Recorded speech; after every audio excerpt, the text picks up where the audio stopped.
महाराज जी वो उग्रदेव कह रहे हैं कि चाहे जितना दरिद्र व्यक्ति हो दीपदान करने लग जाए,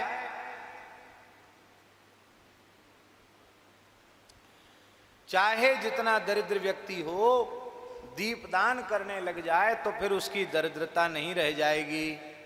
कान खोलकर सुन लो, कर्ज में परेशान हो, धंधा व्यापार नहीं चल रहा है, बड़ी परेशानी है बात बात में, तो इसी निमित्त तुलसी की सूखी लकड़ी को घी में डुबा करके और भगवान के सामने भारतीय वेद लक्षणा गाय का घी, प्रामाणिक रूप से गाय का घी हो, ऐसा घी आप दीपक जलाना शुरू कर दें भगवान के सामने। थोड़े दिन में सब संकट के बादल छट जाएंगे और बढ़िया समय आ जाएगा, ये पक्की बात है। इसलिए महाराज जी लिखा है कि रमा वृद्धि करम नृणाम, दीपदान से लक्ष्मी वृद्धि होती है। और विधि पूर्वक पुरुषोत्तम मास पर्यंत दीपदान कर दिया जाए तब तो क्या कहना है। वेदोक्त जितने कर्म हैं, वेदोक्त जितने दान हैं, वो सबका पुण्य एक साथ मिला दिया जाए और पुरुषोत्तम मास में एक बार श्रद्धा पूर्वक दीपदान कर दिया जाए तो पुरुषोत्तम मास के दीपदान के 16वें अंश की बराबरी वे सारे शुभ कर्म दान पुण्य आदि मिलकर नहीं कर सकते। इतनी महिमा इस महीने में दीपदान की है। संपूर्ण तीर्थों में स्नान कर ले, संपूर्ण शास्त्रों का मूल पारायण कर ले तो भी पुरुषोत्तम दीपस्य कलाम नारहंति षोडशी, पुरुषोत्तम मास में दीपदान की 16वीं कला की बराबरी नहीं होगी। सारे योग ज्ञान सांख्य तंत्र उनका अनुष्ठान कर ले, उससे जो पुण्य होगा उसका पुण्य और पुरुषोत्तम मास में दीपदान का पुण्य उसके 16वें अंश की बराबरी नहीं कर सकता। तब तक कृच्छ चांद्रायण आदि व्रत भी पुरुषोत्तम मास में किए गए दीपदान के 16वें अंश की बराबरी नहीं कर सकते।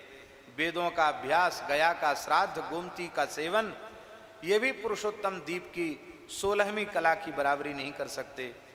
हजारों सूर्य ग्रहण, चंद्र ग्रहण, व्यतिपात, उनके समय जो दान पुण्य किया जाता है उसका पुण्य एक और पुरुषोत्तम मास में श्रद्धा पूर्वक किए गए दीपदान का पुण्य एक और 16वें अंश की बराबरी नहीं कर सकता है। महाराज कितने श्लोक हैं, कला नारहंति षोडशीम, कलाम नारहंति षोडशीम, बड़ी भारी महिमा।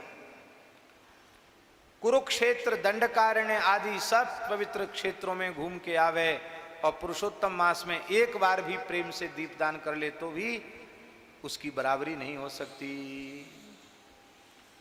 इसलिए हे मणिग्रीव,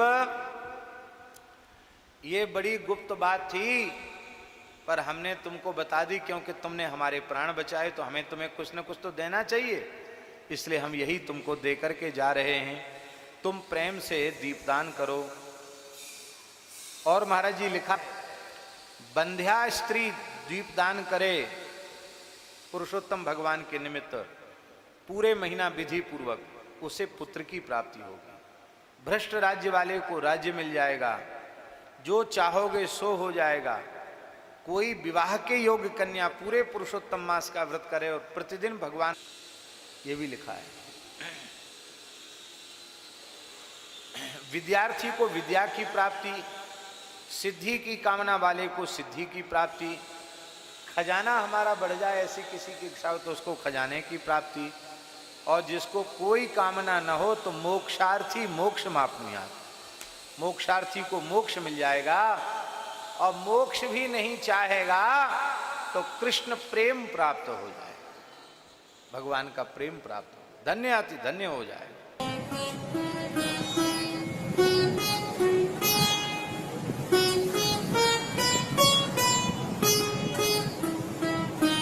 श्री सीताराम प्रतिदिन सत्संग एवं दर्शन के लिए श्री महाराज जी के ऑफिशियल चैनल को जरूर सब्सक्राइब करें।